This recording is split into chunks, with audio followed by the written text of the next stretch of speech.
Welcome back to the Early Weigh-In podcast. Going down this Saturday in Las Vegas is UFC 303. A lot of changes here. Supposed to be Conor McGregor versus Michael Chandler. But, man, even though we've lost that fight, we got equally as good of a fight here, man. We got the rematch between Alex Pereira and Jiri Prochazka for the light heavyweight championship. Co-main event, big swap around as well, but short notice stepping in here. Brian Ortega and rising contender Diego Lopes. Should be fireworks from the start with Lopes in there. And then really the last short notice one thrown together was Anthony Smith and Roman Dolidze in our featured prelim at 205. Total of 13 fights for us to go through. Super excited for this Saturday. Won't waste too much time getting into it. Let you recap winning night from both of us, I think, last week. I was minus 1 unit. It was that Ikram Askarov at the end that did me. You got me too, man. I'll let you recap them, and we'll jump into these 13 fights for UFC 303. Yeah, so we'll take a look over at your card first. It was a prop-heavy night, not a single straight bet. You started off the night with Zhao by submission. He ended up getting the back in, I think, the third round, plus 900. I think that you'd probably play that again, considering the position that he was able to get to. Yep. This was a nice one for the both of us. I can't say his name. Magomed Gadzhizulov by decision, plus 750. We knew that Brendan Ribeiro had a lot of finishing upside, and it was best for Magomed to kind of take him down and wear him out, get rid of some of that power. And we nailed the plus 750 right off the jump. That was a nice cushion for the remainder of the card as far as sweating some of the things out. Let's see. Your parlay of the night was Muin Gafurov versus Toho Kang over 1.5 rounds, and Fakhretdinov versus Dalby over 1.5 rounds. You laid a little bit of juice at minus 173, but I think that was a very good parlay after watching those fights play out. That was a 1-unit win. We both fell trapped to Pavlovich wins by TKO round 1. At least we weren't laying juice. That's what I tell myself. But Volkov looked really good, man. He proved that he's still adding to his game, and he's still young for the heavyweight division. So maybe some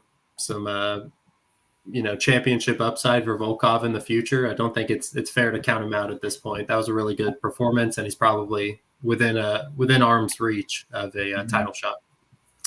Let's see. Askarov wins inside the distance. Like I said, we both fell victim to this one as well. Robert Whittaker teaching him the vet lesson. Don't have much to say about that one. It was quick. Robert got his reads quick, and Ikram certainly looked like he bit off a little more than he could chew for that fight. Yeah. Muhammad Naimov versus Felipe Lima. Lima by submission, plus 1,200. That was a super solid hit. I think that was by round 3, right? Yeah.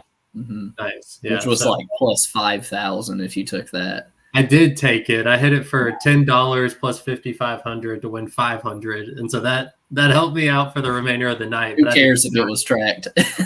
No, I care. I wish I would have tracked that. Of course, it's one of those DGen plays that hits. But you did hit it just the Lima by submission at plus 1,200, not getting greedy with the round prop.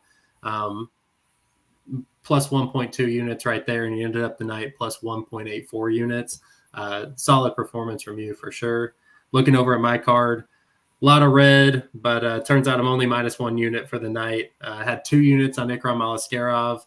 I don't know, man. Probably I hate making bets early in the week, and of course that's the one that I make. I regret it the entire week, and he gets knocked out in the first round. One of those things I got to learn. Try and do better moving forward. Toho Kang versus Muin Gafurov. Hit it for 1.5 units at plus 135. I'd make the play again. Like if you could tell me that the dog pick that I made gets mount twice in rounds, or in rounds 2 and 3, I'd be okay with it. So it is what it is. It was a super close fight. Happy to be on the dog money there, but sad that we lost. Tricoli by submission. I mean, shout out Marc Goddard. I think he was scared to take a point in Saudi. That was an unfortunate bout for sure, and lost me a ton of money, to be honest with you. If the Tricoli by submission hits, we're going to Sizzlers. So it is what it is. That did not hit. That was only a little sprinkle. We talked about Pavlovich round 1 TKO. I like that we were both on the plus money, if anything, and that was his main path to victory. If he did, and you noticed as soon as it went out of round 1, he was lost. He couldn't find get inside the range of Volkov and ran out of ideas pretty quickly. And then the Gatti Zulov by decision plus 750, which was my only hit and ended up kind of saving me from a pretty awful night. Only -1 unit for me, and one that I will easily put behind me and move forward from. Kicking off the night in the bantamweight division, we have honestly an awesome fight to kick off a pay-per-view card. Ricky Simón versus Vinicius Oliveira. Ricky Simón has been a staple at the 135-pound division, fighting some of the top guys and really just falling short of like maybe that elite level. But he's only 31 years old, and I think that it's a little unfair to say that he's on like a terrible decline at this point in his career. He's had a couple of unfortunate bouts, but I think that his skill set, his game planning, that's enough to get you pretty far. 135 is a really deep division, so I do think he's going to have difficulty cracking into that top 10 ever again. But as far as like fighting off potential prospects, someone like Vinicius Oliveira, who is his nickname's Lock Dog. He is a monster. When he goes out there, he's looking for the finish, and there's a lot of excitement surrounding the way that he fights, but he has holes in his game. We've seen him get taken down plenty of times, and that feeds right into Ricky's game plan for the majority of his fights. For what it's worth, I think that Oliveira has the finishing upside. There is potential for Ricky Simón to come in here, able to ground him and maybe find Oliveira slipping up whenever he gets to his feet. But outside of that scenario right there, I think that the power upside is going to be on Oliveira's side, probably the more opportunist when it comes to submission grappling as well. I just think that he's willing to kind of sell out for an explosive victory. And so there's a ton of finishing upside on the Oliveira side. But as far as, you play this fight out 100 times, I think Ricky Simón wins a pretty overwhelming majority of them, and -225 reflects that. I think that that's probably appropriate, but I don't think there's much meat on the bone for me. So it's Ricky Simón, but a complete pass for me. Yeah, this is a big step up for Vinicius. I 100% agree, but I think he's a pretty exciting prospect, man. Very rarely do you see guys coming off Contender Series and things who already have 23 professional fights. The dude's exciting. He's explosive. His knockout over Bernardo Sapage, dude. Like, I know Max Holloway's was good. Fucking dude, to sprint across the octagon and flying knee someone, that's the knockout of the year for me, hands down. And, the explosiveness like that, I think that's sometimes all you need to beat somebody like Ricky Simón, who I think does have to be, very careful on the feet, needs to mix in takedowns, or he is not in for a good night on the feet. And, I don't want to say he's chinny, but I'm not sold Ricky has the best chin in the division by no means, and somebody with this power can easily put him away. But skill for skill, man, like you said, I think the price is probably right, especially when you think about the experience at the highest level, the takedown upside, the ability to put that wrestling together for 15 minutes if needed. I think that's something Sapage was missing on short notice, was the ability to grapple for hard 3 rounds, and it came back to bite him in round 3, where I think Ricky's going to be able to keep that pace up. But, man, I've got 1.15 units on the under 2.5 here at -115. I'm trying to target some violence in this fight. We saw Bernardo Sapage flatten Vinicius Oliveira out, get his back. I think Ricky's a far better grappler than Sapage is, and a far stronger, like physically imposing guy. Once he gets down to the mat, I think a head and arm choke is clearly there for him. Oliveira's been stopped in all 3 of his losses in the past. But also, Oliveira's win condition to me is inside the distance. This is a guy who's finished like 18 of his 20 wins, decent size advantage, big power advantage. And, you talked about how good of a fight this is to start off the night. That's another angle that I'm trying to target. Look at these next couple fights, man. Carlos Hernandez, Arlovski, Michelle Waterson. These are fights, in my opinion, that have really good chance to go to decision and be snooze fest. Why is this one open in the card? And to me, starting off the pay-per-view with some violence. So attacking the under 2.5 here, a spot that I really like. And I think I think more times than not, I have Ricky Simón getting a submission in rounds 2 or 3 here. We move down a weight class to the men's flyweight, where we see Carlos Hernandez taking on Ray Tsuruya. I don't think Carlos Hernandez is near as bad as this line indicates, and I don't think Ray has done a single thing to deserve this price tag. Stylistically, and I know styles make fights, it kind of does favor Ray. I feel like he is going to be at points in time. He is going to be able to get this fight down to the mat. A little bit more athletic, a little bit stronger. But, man, Carlos has really good hands. He's got really good boxing, and I think he wins clear minutes on the feet here. And he's a guy who's never really settled for bottom either. He has a good scramble game. He's fast to work back to his feet. He's got the big cage here to work with. And for Ray, it's UFC debut. It's first time in the United States on a pay-per-view. I don't know, man. Plus 350, only a 0.5 unit shot, just because I do think he's going to get taken down, and he's probably going to have to, maybe win late or win a close decision. But Carlos Hernandez is 40% here, like we talked about pre-podcast, not 20%, So I think we're both on him this week. We'll be happy to cash a big dog to start the night. Yeah, so I'm on him for 1.5 units. I feel a little bit stronger about it, man. For me, it seems like they're pricing Tsuruya. Dang, I know that's not Tsuruya, but right. Tsuruya, like he is Tatsuro Taira, Right. And I don't think that that's fair. Like, you touched on a lot of the points, but he hasn't proven it against a high caliber competition. And historically, fading guys who are coming off the road to UFC is a plus EV move, Like, it happens time and time again. And I don't want to miss out on this one. Look at Carlos Hernandez and, the Tatsuro Tairas of the world. He ended up getting them in the second round, but he was able to stuff some of the early takedowns of Taira. And I think that Taira has shown me a little bit more than Ray at this point. And if Carlos Hernandez is able to keep this fight standing and, push the pace, I think that he could really draw out this fight and test Ray more than he has up until this point.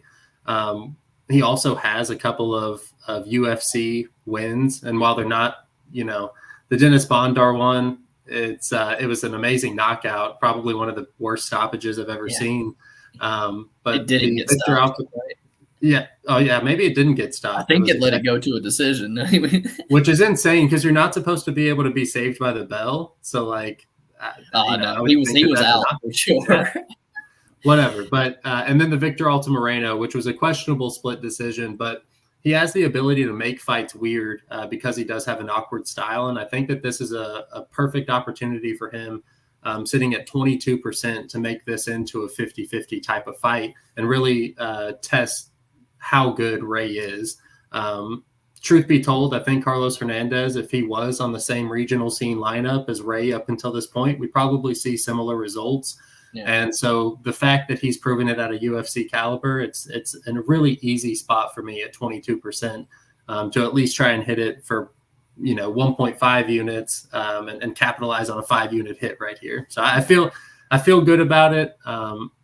I hope that he doesn't become too juiced and everybody start hitting him.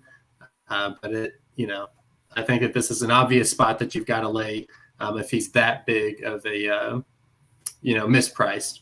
So yeah. Last thoughts I just want to add on this one. Yeah. I could kind of play devil's advocate to my statement and look at who the UFC's matched him with. They matched him up with a bunch of grapplers, so far in his UFC run, because maybe they think that's an exploitable area. But, at the same time, dude, he's been in training camp for grappler after grappler after grappler, was just in, a training camp that's supposed to fight an American wrestler and Cody Durden. The wrestling has obviously been a focus on camp, and hopefully some improvements come there. Yeah, plus 350. Must play for us this week, man. Well, and on top of that, it's kind of like Charles Johnson, where he did get grounded for a ton of fights, but they're still young enough and can fix their game enough to kind of, use that against their opponents and kind of wear them out. Tatsuro, I don't know how he accepted this fight on such short notice, but you nailed it. Carlos Hernandez was in a camp for a grappler. And now he's got a Japanese grappler. Like, historically, those aren't the guys that are coming out here and absolutely dusting people. So, Yeah, man, I'm happy that we're both on this spot. This seems like an obvious play. Good stuff. Moving up to the heavyweight division, we see, the old man, Andrei Arlovski, taking on Martin Buday. I see a lot of people liking Andrei Arlovski, to be honest with you. From the money line to the decision props, I've seen quite a bit of love. For me, I think that it's a fight that I really want to wait until weigh-ins to actually make a play. If Buday is a significant amount bigger, it'll probably be a complete layoff. But there are a couple of lines that are at least piquing my interest. One of them being the Andrei Arlovski by decision only at plus 165.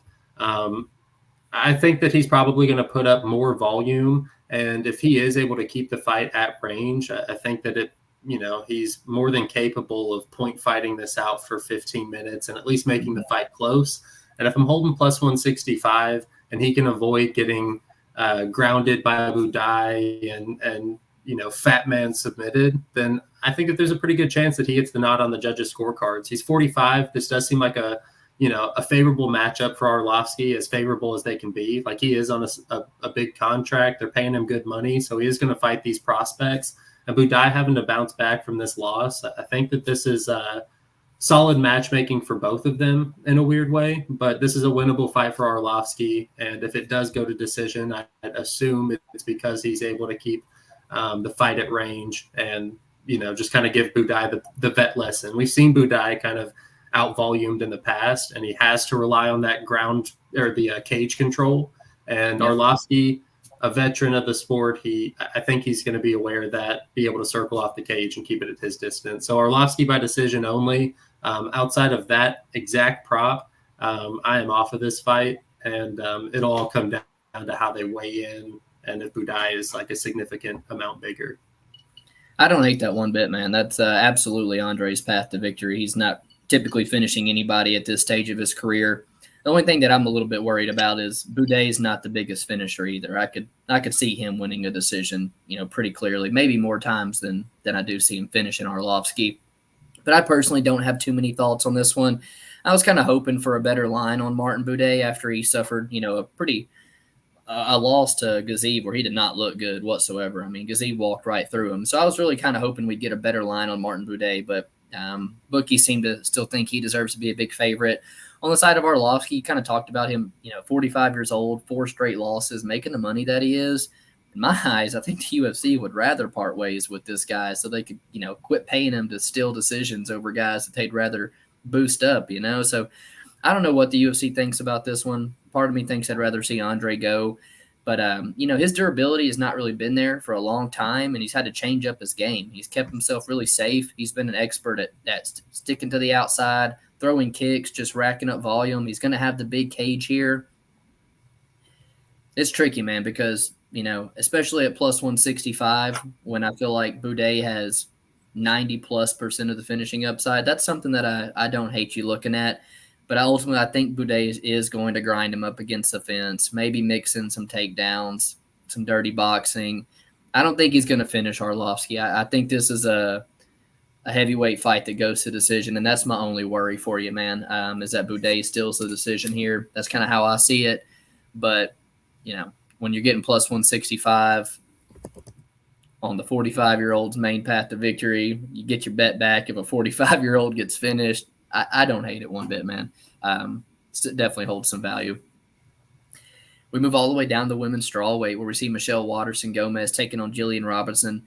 I personally, man, I think this is the best move Gillian Robertson ever could have made for her career. I think the move to 115 gives her real potential to reach the top 10 of this division. Her style and the way she likes to get girls to the ground and physically impose her will on them, I think it serves her very well to come down to flyweight, to be that more physical girl, to have that strength. And, she's potentially catching Karate Hottie at the best time to catch her. A girl who's getting up there in age, currently on an L4, getting finished in mount by Marina Rodriguez. Gosh dang, man, that is not a good look whatsoever. But at this kind of price, 2-1, I kind of want Gillian to cover her everywhere, and I don't necessarily think she does. Gillian's a girl who, if she can't get the fight down to the mat, I don't think there's many fights that she's going to win on the feet. And Karate Hottie's made a living off of Hayan on the outside with the push kicks. just getting to a decision and making it close. And that is my little bit of a worry. But I also think that there's a world where she's just kind of past it, man. And Gillian's way too strong, way too young, gets on top of her. This is a tricky one for me. I really don't have the best opinion. I side with Gillian just because of the takedown upside.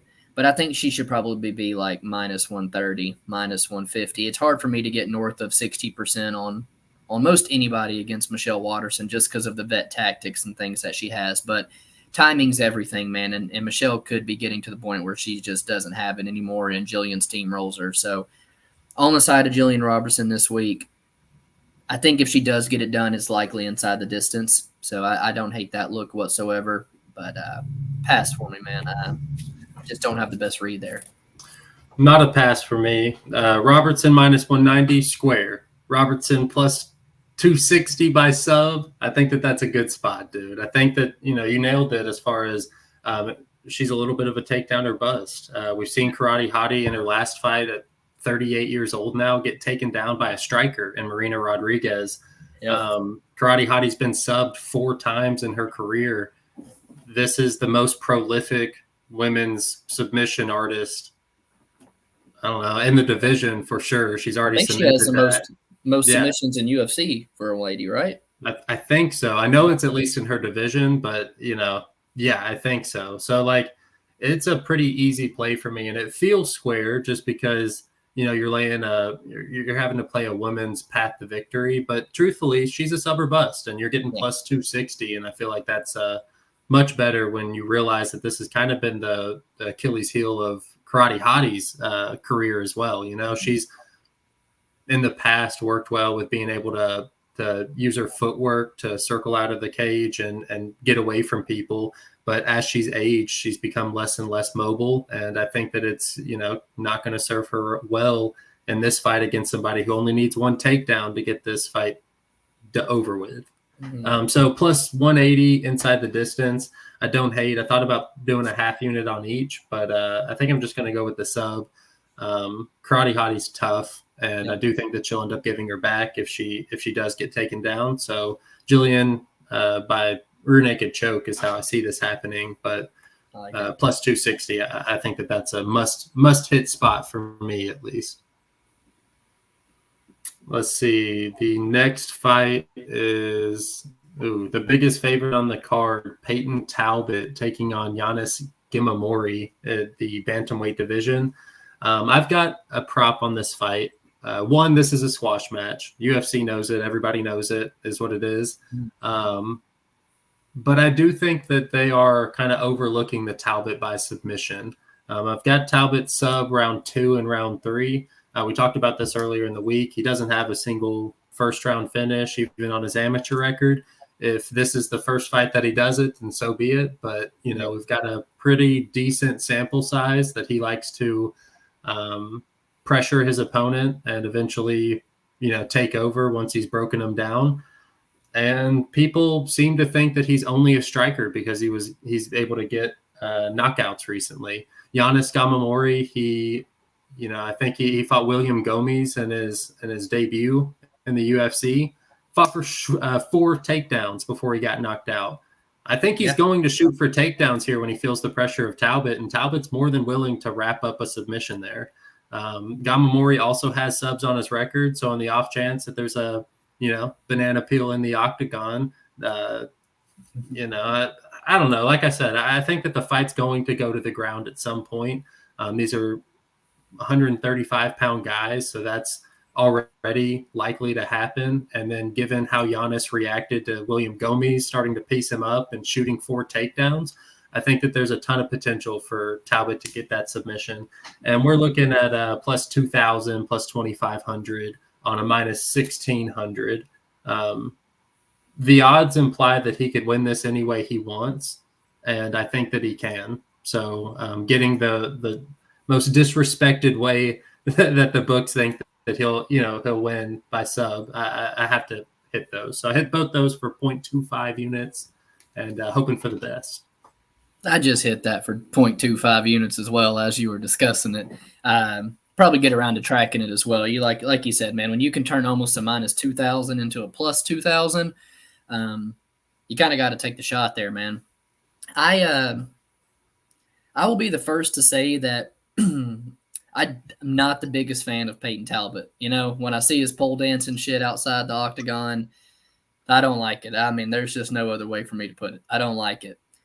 His performance against Cameron Simon, that was, brother, I can't think of many eye-opening experiences in terms of watching guys fight that I'm like, oh shit, this dude's might be legit. You know, like the way he threw the left hook, the way he threw that knee after he caught Simon's kick and pushed him back to the fence, it was like instinctual, man. Like it's just like his eyes are so good. He's so composed in the cage. His strikes are so clean.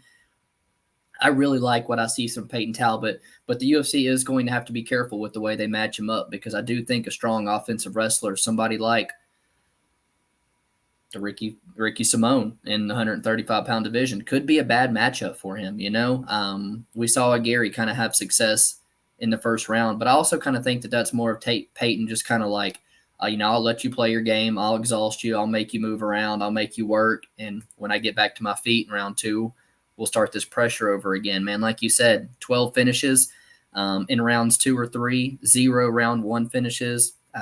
So I really do like that you're on that sub 2-3 prop. I was looking at just rounds 2 and 3 for Payton Talbot, but it's like only plus 300 and plus 400. That's nowhere near, like when you see a minus 1,700, he could very easily finish him in round 1, and there's, half a unit or something down the drain, wasting it on plus 300, plus 400s. But shit, when I'm getting plus 2,000, that's something I'm going to take a shot on as well. Ghemmouri, I need to really read into the situation a little bit more, but he kind of got fucked twice in his UFC debut. I don't know if it was him that was having weight issues, but I do know he was scheduled to fight at bantamweight, and then on fight week, they made him move up a weight class to fight William Gomi at featherweight. And then in the third round, it was like kind of sort of a cup shot, that he kind of called off, and the ref stopped the fight and said that he faked it, that it came to the gut. I don't know. He kind of got screwed twice, but if there's the chance that Yanis did have a trouble making 135 and was at 145 because of that, I don't think the gas tank at 135 is going to be too great. And I think that pressure of Payton Talbot will even more likely find the finish in rounds 2 or 3. So, yeah, Payton Talbot all day. I think the UFC put him on a Conor McGregor card for a reason, if I'm being honest with you. I think the UFC wants some eyes on this guy, especially after his last fight. I'm excited for him to see him back in the cage. I think he's the real deal, man. Going up to 145, we have Charles Jourdain versus John Silva. This is a fight that I texted you earlier in the week because I was looking at Charles Jourdain. The money's coming down. He's only like a minus 120 now. But I did ultimately take the over 2.5 here at just over 60%. I think it was like minus 165 or something. Neither guy, John Silva never being finished, only beat by decision twice. And in the 7 losses of Jourdain, I'm pretty sure it includes just 1 submission loss. So these guys are ultra durable.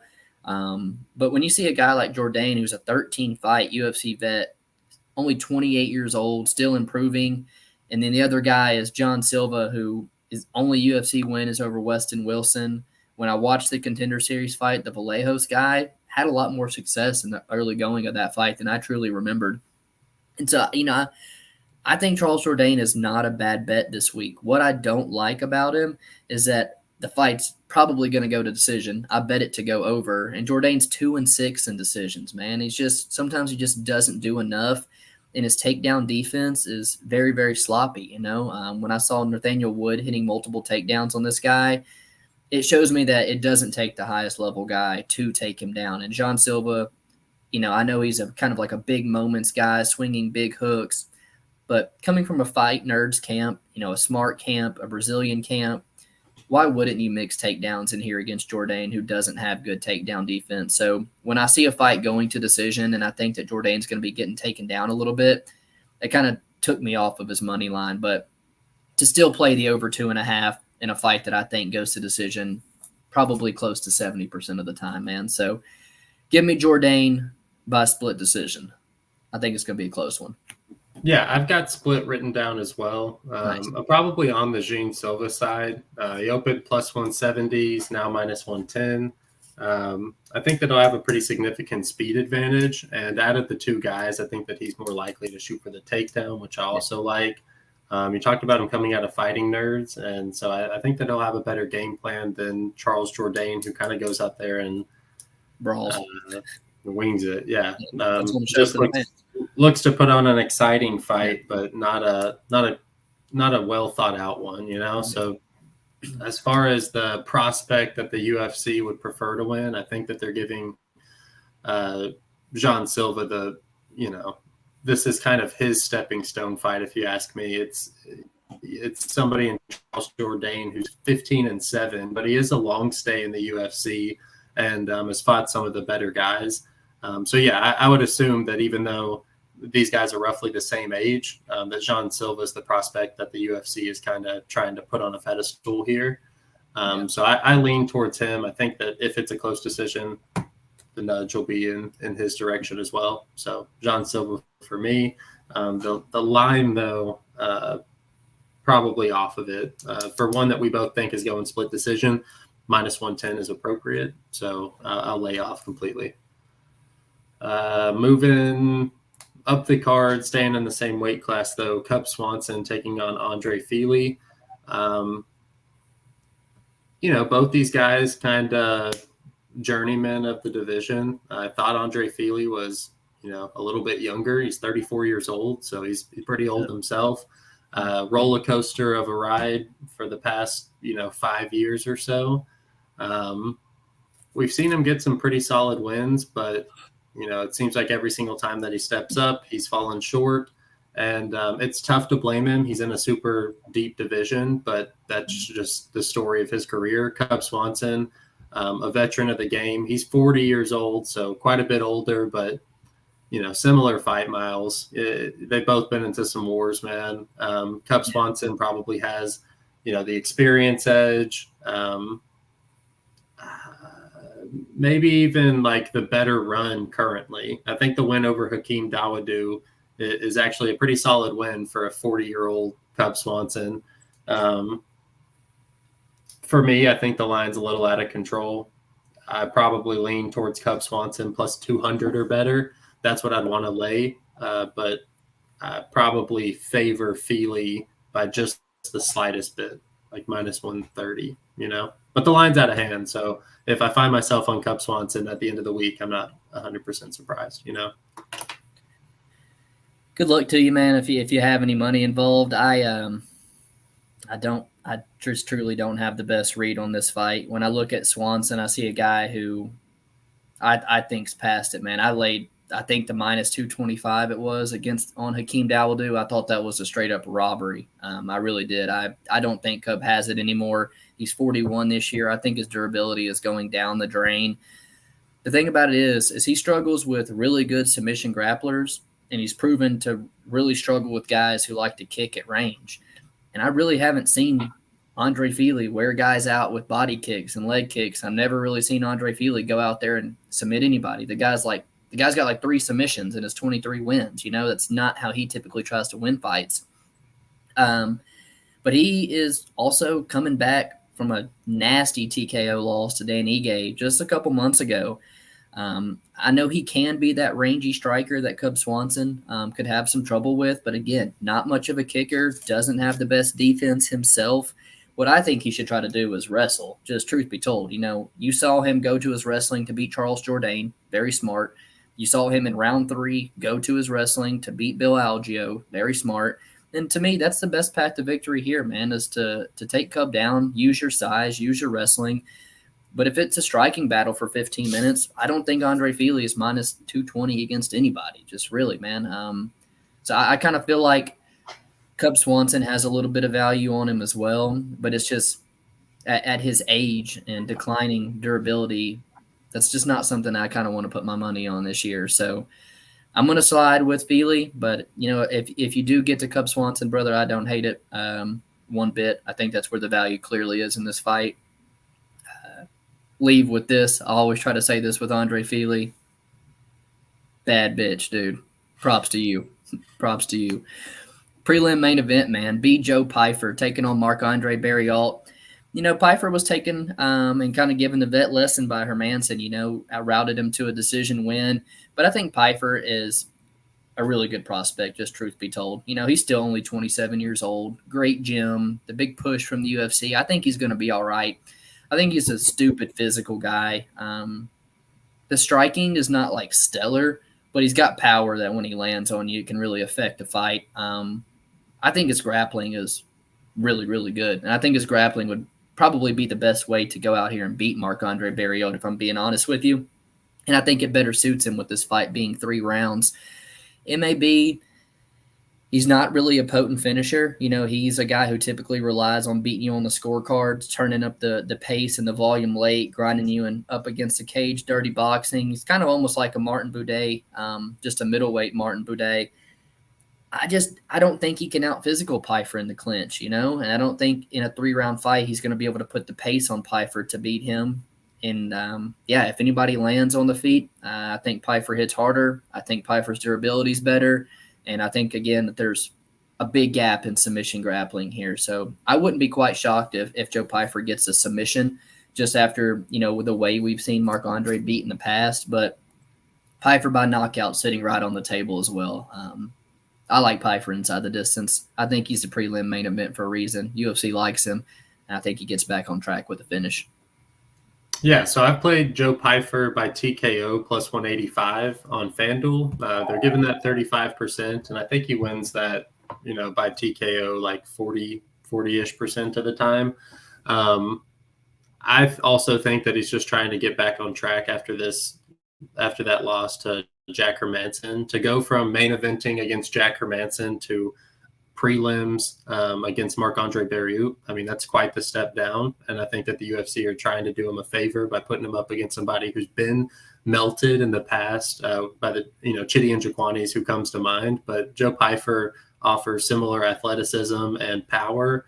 And so I think that we're going to see a repeat of that. And I think that that's a much better way to play than minus whatever. He's minus 300 now. So plus 185 by knockout. I do think that they've made this for the prelim main event for a reason as well. So, I think that's the play. Kicking off the main card of the pay-per-view in the welterweight division, Ian Machado Garry taking on Michael Page. Let's see. It looks like Ian Garry has, slowly his line's starting to creep up. He's sitting at like minus 150, minus 155 right now on most books. And I don't really agree. I think that this is a really close fight, and a lot of people are giving Garry the edge because of the grappling upside, but I really don't think he's going to use it. It's almost like when people were trusting Kevin Holland to use his grappling against Stephen Wonderboy. That's not his game. Just because he has it doesn't really mean that he's going to bust it out when he needs to. And from what I've seen, Ian Garry is happy to outstrike somebody at range. And I think that his ego gets the best of him more than anything. And so fighting Michael Page in his own realm and trying to beat him, and I think that plays right into his ego. I think that come Saturday, Ian Garry wants to prove that Michael Venom Page doesn't stand a chance in this level of competition coming from Bellator. And he's going to want to put that stamp on it by fighting him on the feet. And I think it makes it much closer than it should be. So for me, it's a toss-up fight. Toss-up fight, 50-50, not really, no pick for me either. I think it should be minus 110 both ways. Going to ride my train on Ian Garry, man, just for a unit at minus 145, but he's been a printing press for me. I know I've bet him an easily majority of his UFC fights. He's never let me down as a favorite in the past. And so I don't really worry about going to the well with him here. Kind of like Payton Talbot, shit outside the cage. Plenty of reasons not to like Ian Garry. But I think Ian Garry is a solid fighter. And I've always said that about the guy. I think his distance management, his striking is very, very sharp. People always bring up the Kenan Song, when he got dropped.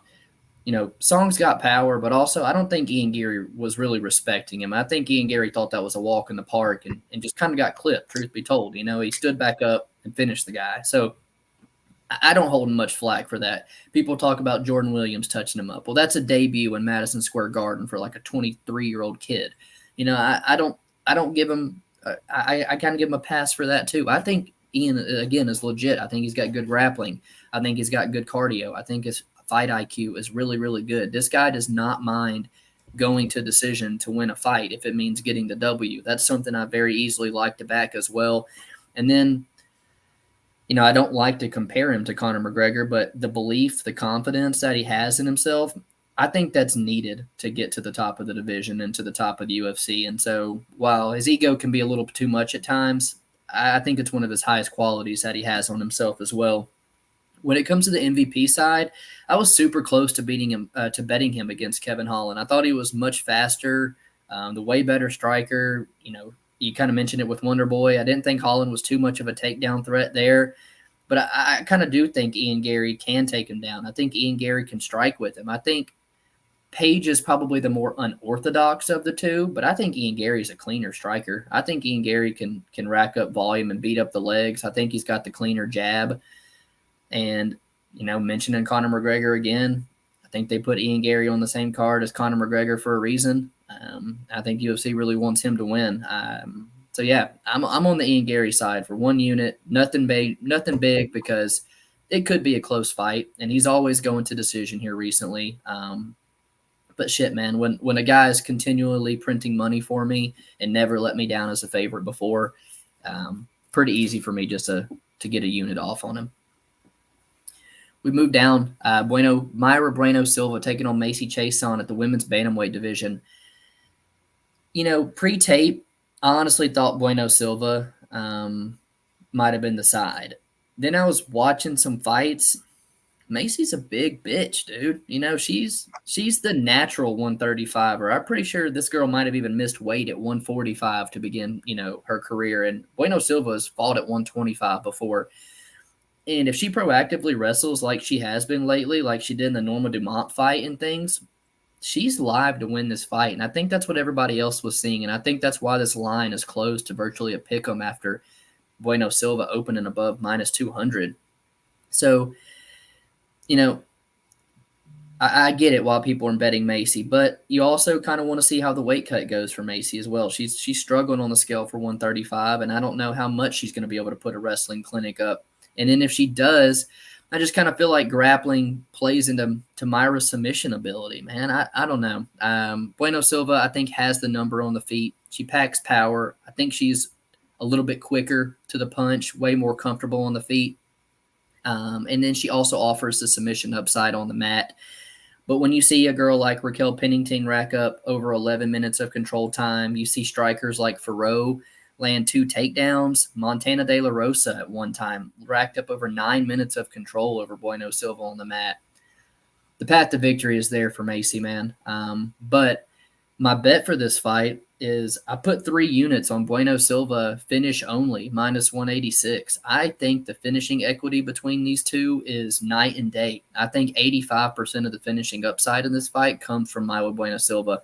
She's a girl who in 10 fights has finished 8 of them and never been finished before. So the stats back it up, man. I think that's a pretty similar thought this week from everybody is that if somebody finishes fight, it's probably Bueno Silva. So yeah, man, I think that's a great play. You don't typically see me release 3 units on much, still trying to get the bankroll worked up a bit. But yeah, man, I think Bueno Silva holds all the finishing upside here. And if it goes to decision, it's likely a super close fight where she's been taken down a bunch. So like that ticket back, but Bueno Silva finish would be nice for the pockets. Yeah, you have a lot more opinion on that fight than I do. Bueno Silva, I mean, this is kind of like her Achilles heel is fighting girls who can grind her up against the fence. Macy, not the toughest of girls that she's fought. Like I hold Raquel Pennington as a much tougher fighter as far as her durability and what she's willing to take, even though they offer similar game plans. So I do think that there's potential for Mayra Bueno Silva to land a couple of good clean shots on Macy, and we see Macy fold.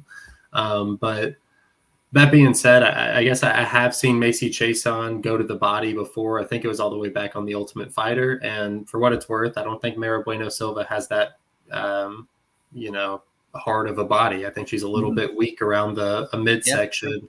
And there's potential if Macy is able to kind of, utilize her size and get that tie clinch and throw some knees. I could see that being an issue, but literally outside of that exact sequence, I think that you're right. Mayra Bueno Silva holds a lot of the submission upside, knockout upside. So I'd be comfortable playing that as well. I'm off of it, but I do lean Mayra Bueno Silva. And I lean Mayra Bueno Silva. Moving up, going to the light heavyweight division, Anthony Lionheart-Smith taking on Roman Dolidze. This is a tough fight to call. Actually, any Anthony Smith fight is a tough fight to call because you don't know what Anthony Smith is going to show up. He's similar to Cowboy Cerrone, where depending on what was said to him that day might depend on how he is going to fight or perform later on that night. There's 19 losses on Anthony Smith's record. Hard to look past that, man. That being said, he is still, shown that he is a high caliber fighter, and he still can take a beating before, starting to get some offense off on his own. The Victor Petrino fight being a perfect example. He ends up grinding it out, getting the submission in the second round.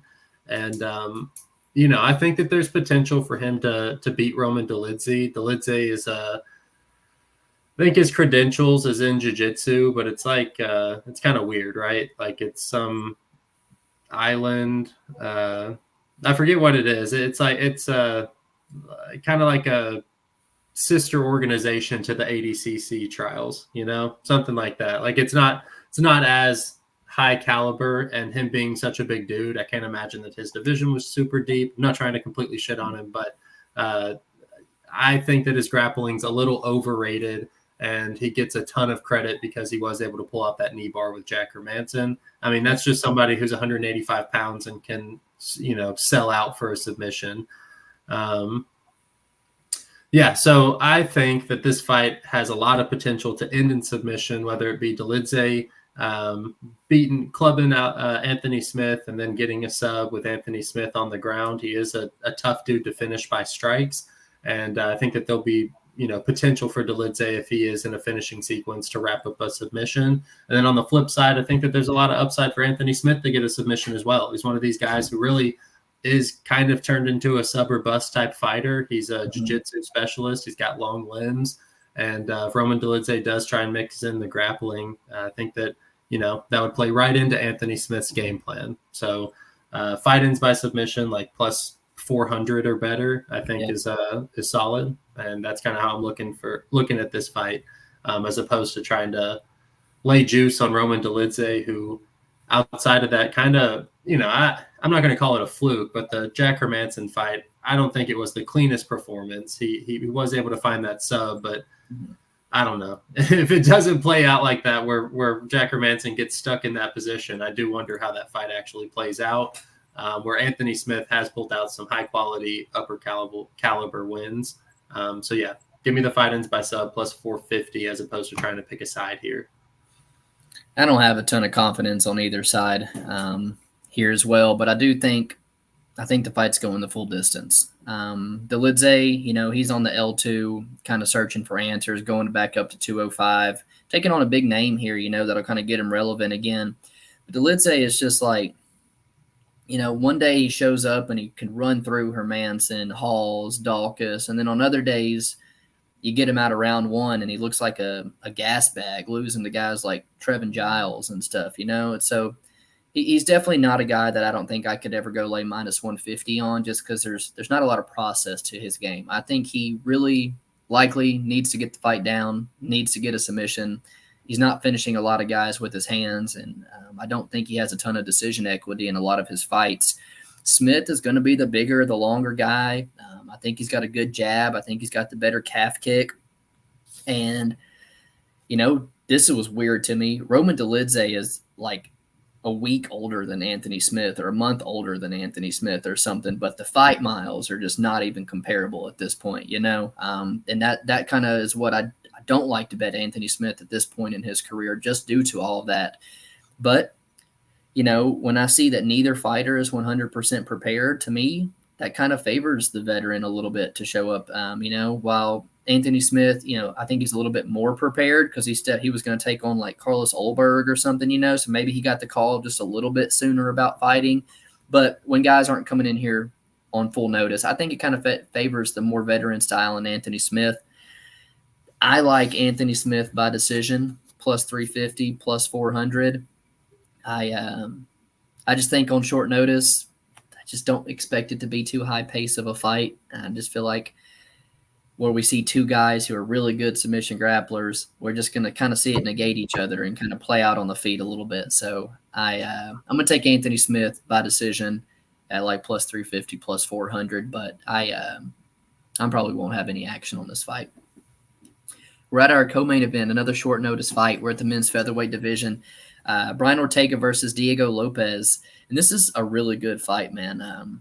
Diego Lopes is really getting me excited for his fights now, the way he kind of comes in and just steamrolls these guys. But I see a lot of love for him this week online. That's pretty much all the bets that I've seen on this fight have been on the Diego Lopes side, and the line hasn't really moved an inch this week. Online, the guy looks in absolutely killer shape. And then when I was watching the media day for Brian Ortega, he was talking about getting ready for a fight at 155 pounds at the Sphere in 306. So that kind of makes me question his readiness, his willingness to even give it his all, because he knows he's going up to 155 for a big fight after this. So I kind of thought Ortega might be a little value just because, Diego Lopes so far, man, has just kind of seemed round one or bust. He kind of runs through his opponents, or he doesn't really have what it takes to win a decision. And I've never seen anybody just steamroll Brian Ortega. Never been subbed. He's only been stopped twice, and one's by accumulation of damage, where his corner stopped it in Max Holloway and the injury against Yair. So I think the dude's tough as nails. I think he's hard to put away. And at plus money for a dude with great cardio, a black belt, somebody who's been 5 rounds, it's tempting to me. But when I also look at a guy who has taken the beatings like he did against Max Holloway, the beatings like he did against Volkanovski, then the injury against Yair when he hurt his shoulder the first time. Well, how about the shit where he fucking like twisted his ankle in the introduction, to the Yair fight the second time around? I don't know if Brian's body's holding up at this point is kind of what I'm getting at. So while he's super durable, I don't know. Maybe there could be a time where that goes away, and Diego Lopes, as crazy as this motherfucker is in round one, might be the one to crack it. So ultimately, I really wanted to pick Brian Ortega, and I feel like if this does get into rounds 2 and 3, I might try to hop in on a live bet on him. I'm still going to side with Brian Ortega. I don't want to swap up the pick, but I also will not be shocked if Diego Lopes comes through with another win here and puts himself in line for a big-time fight at featherweight. Yeah, so for me, I'm on the Brian Ortega side, but instead of picking a side, I'm probably – and this is another kind of like in my head, it's a square play. The Smith-Dolidze fight-ins by sub, square play in my head. The Joe Pyfer TKO, that's a square play. The Robertson by sub, square play. And I feel like this one is yet another one, but I can't help it, man. Lopes versus Ortega, fight-ins by sub, plus 270. We talked about how both of these guys are, amazing submission specialists. Lopes being Alexa Grasso's BJJ coach. We saw him come in his debut against Movsar Evloev, almost pull out a submission 3 different times. Yeah. We've seen Ortega. You talked about a few of his wins where he's getting his ass whooped until he finds an opportunistic submission. And you got to keep in mind, at the peak of Volkanovski, like the featherweight GOAT, he was this close away from submitting him after getting his ass kicked. Yeah, right. After getting his ass whooped. And so, like, Diego Lopes, it's a huge step up. And for him to be a favorite over Ortega, it's already disrespectful. But I do think that both of these guys do their best work on the ground. Ortega in interviews has been asked about who he thinks submission or jiu-jitsu is better. And I think that there's a little ego involved in this as well. If Diego Lopes hurts him, Ortega is going to look to wrap up. And I think Lopes is live to to submit him. I think that there's plenty of opportunities for Ortega to just find the neck of Lopes. We've seen it on the regional scene in the past, and Ortega is a submission specialist, man. So plus 270. That's how I'm looking at this fight going. If it doesn't, I think that this goes to decision. It is high-level featherweights. It's only 3 rounds, so I certainly see how this goes to decision more often than not. But I think that these guys are so well-versed on the ground that if it does get tricky for either one of them on the feet, they're going to resort to their grappling, and that's where we're going to see a finish happen on the ground. So, yeah, I don't know who has better jiu-jitsu, man. Part of me always wants to pick Brian Ortega. You and I did a little bit of Gracie jiu-jitsu for a couple years through college and stuff, but I think Brian Ortega has done a lot of grappling in the gi, where I think Diego Lopes has done a whole lot of no gi grappling. And so in terms of MMA, I don't know, man. Lopes jiu-jitsu might be legit. Yeah, I think so as well. Like Lopes has been. He said that his father was a Brazilian jiu-jitsu black belt, taught it. He's been training since he was a little kid. Ortega, probably a similar story. He just has his name as T-City, and so I think it makes people think. It's the Reno Gracie in his corner and stuff, Right. But it's like you got a Brazilian coming in here who's been in the gym his entire life and trains a world champion in jiu-jitsu. Built like a fucking tank too, dude. Yeah, dude. So, yeah. Again, like I said, I think both these guys are so willing to resort to their grappling that there's a ton of potential to see this fight ends by sub. So I'm hitting that one. And that will take us to the main event of this card, a rematch in the light heavyweight division for the championship belt between Alex Pereira and Yuri Prochazka.